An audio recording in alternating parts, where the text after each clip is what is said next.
Cause you look so fine that I really wanna make you mine. I say you look so fine that I really wanna make you mine. Voilà, on laisse poser le Peter Club là-bas sur cette grande piste ici des finales. On laisse décoller les tigres maintenant, plusieurs tigres d'ailleurs, taillés pour cette présentation du savoir-faire de l'aviation légère de l'armée de terre.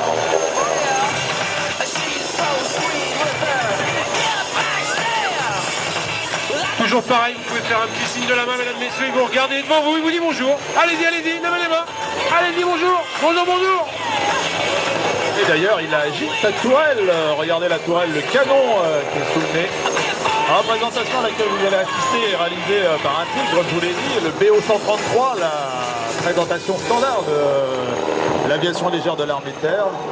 L'équipage qui effectue cette présentation est composé de 2 instructeurs de l'école franco-allemande du Luc en Provence, et ça se trouve dans le Var, pas très loin de Toulon. Il y a à l'intérieur de l'hélicoptère le lieutenant François Marais, pilote, totaliste 3400 heures de vol, dont 600 sur le Tigre. Ensuite, il y a le capitaine Thierry Hartmann, commandant de bord, qui totalise 4400 heures de vol, dont 800 sur le Tigre. Voilà la présentation BO 133 qui a débuté avec un passage rapide du Tigre. On va vous montrer toute la dextérité des pilotes de l'aviation légère de l'armée de terre sur ce dernier appareil, hélicoptère de combat, dernier cri.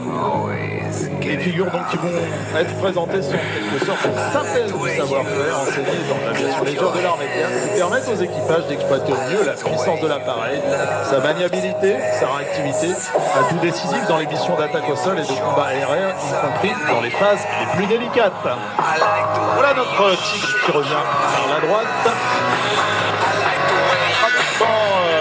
Vitesse très réduite, on va faire un stationnaire et je pense que ça va être la marche arrière. Ah non, il bascule vers l'avant. Ah, ça va être le tire-bouchon. On va monter avec toute la puissance et non, c'est sur le côté, en latéral. On monte un petit peu ce que peut faire un hélicoptère de combat, vous voyez, on se déplace à gauche. Mais oui, vous pouvez les saluer, bien sûr, même s'ils sont concentrés dans leur pilotage. Allez, à gauche maintenant.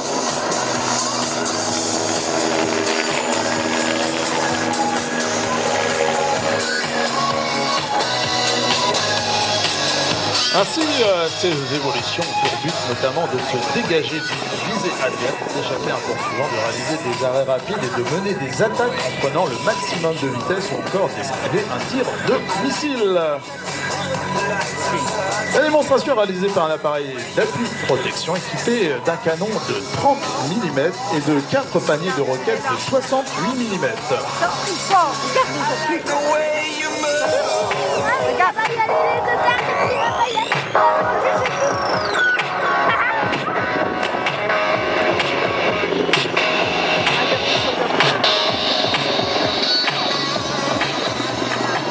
Voilà notre tigre en marche arrière maintenant.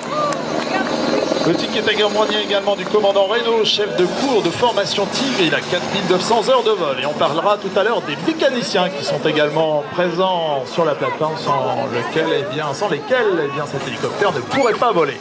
Regardez toute la puissance de cet hélicoptère qui est maintenant pratique pour la verticale comme un avion de voltige. Ça fait rêver Nicolas Ivanov, je le vois.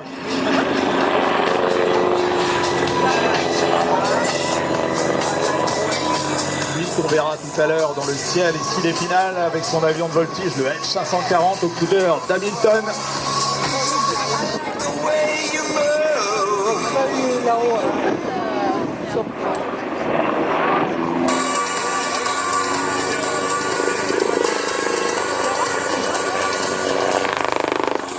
Voilà les passes évasives à droite, à gauche.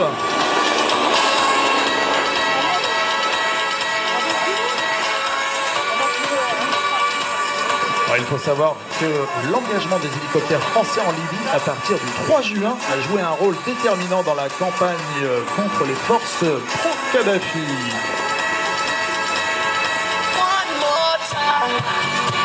Alors les parents de la petite Camille Labbé, Ah, c'est Camille Labbé qui est attendue. C'est Camille Labbé qui est attendue au stand de Churros, me dit-on. Camille Labbé, tes parents t'attendent au stand de Churros. Camille, si tu m'entends, Bon, je invite tes parents parce qu'ils te cherchent. Rendez-vous au stand de churros, Camille. À tout de suite. Et merci Stéphane pour cet appel, effectivement. Eh bien, parents, faites attention à vos enfants, bien sûr, alors que le Tigre arrive face à nous maintenant en stationnaire. Regardez toute cette puissance de cet hélicoptère de combat dont les commandes ont été passées à partir du 43e salon du Bourget en 1999 pour 80 hélicoptères Tigre, 70 HAP et 10 HAC. Regardez la maniabilité de cet hélicoptère. Je vous disais, engagé en Libye, et les Libyens enragés vraiment de prendre des coups très durs par les hélicoptères de la LAC, ce qui les démoralisait. L'effet militaire des frappes du groupe aéromobile de l'aviation légère de l'armée de terre a également été psychologique, brisant peu à peu la volonté de combattre des troupes ennemies. C'est ce qu'on appelle produire un effet stratégique. Allez, le Tigre toujours à la verticale.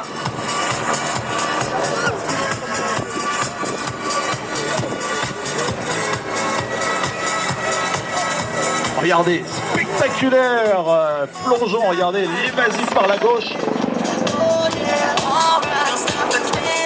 Alors comme c'est un hélicoptère franco-allemand, mais les Allemands aussi ont commandé en même temps que les Français en 99 80 machines UHT pour un contrat total France et Allemagne de 3,2 milliards de dollars à l'époque. Venez construit par Eurocopter. Cet hélicoptère, c'est un consortium européen qui fait partie de ADS. Le Tigre, bien sûr, pourra remplacer avantageusement environ 4 gazelles armées. Regardez, allez, ça monte à la verticale.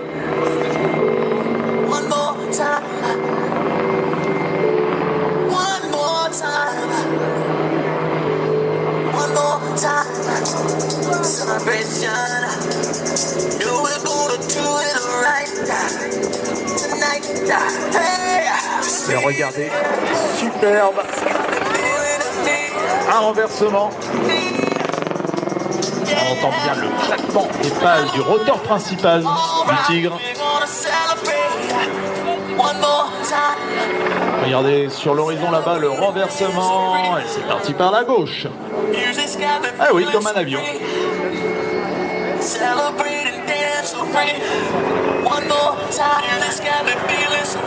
Et on va revenir en stationnaire face au public. Allez, l'évasive, regardez.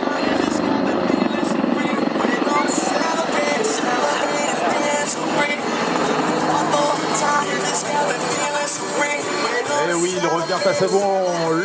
Salut nos amis de l'aviation légère de l'armée de terre.